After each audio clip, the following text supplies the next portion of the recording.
It's my turn? Before I came to La Cemetery, I took a short trip. This incident took place during that trip.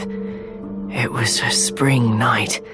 I could no longer suppress my fatigue, so I stayed at a farmer's house by the roadside. It was in a remote village far away from the city, but the master of the house was very hospitable. He cooked me dinner and told me that I had come at a bad time.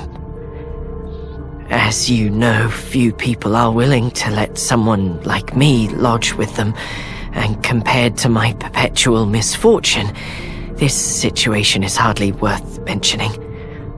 However, on the following day, as I prepared to leave, I was informed that I needed to stay in the village for a few more days.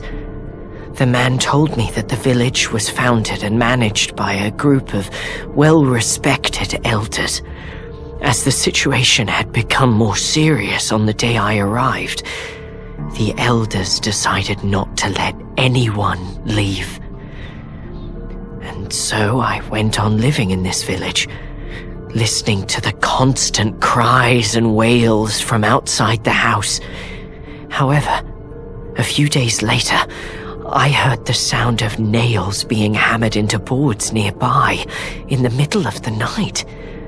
"Is someone building a house out there?" I asked.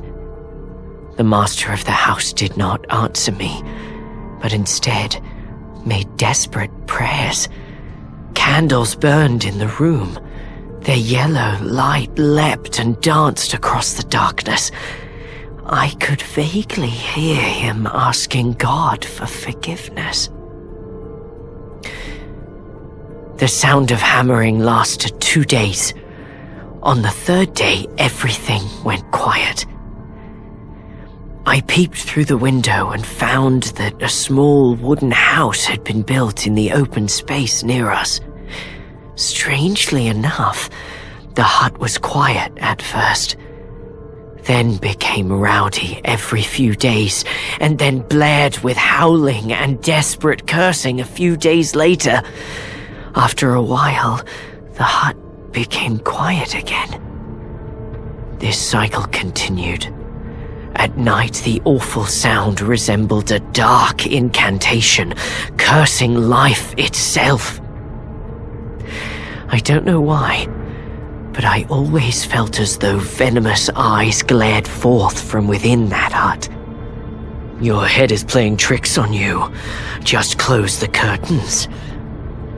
When I mentioned this to my host, he uttered these words and shook his head.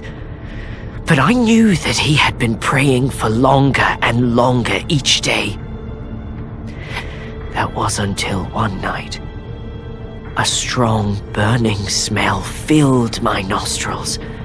I opened my eyes and found that the man had disappeared, and a fire was consuming the nearby hut.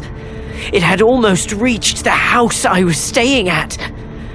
Finally, the epidemic subsided, and I was allowed to leave the village.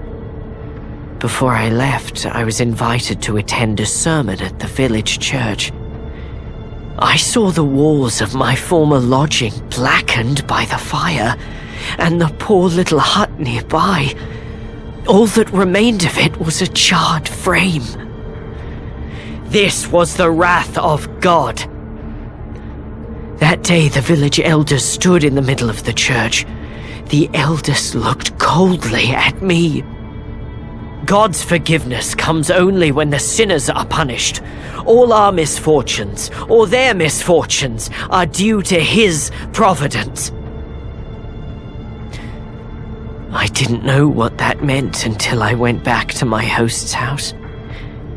After I had packed up my things and was ready to leave, I found that beside the ruins of the hut stood a wooden sign with something written on it. One barely legible word could be seen. Ward.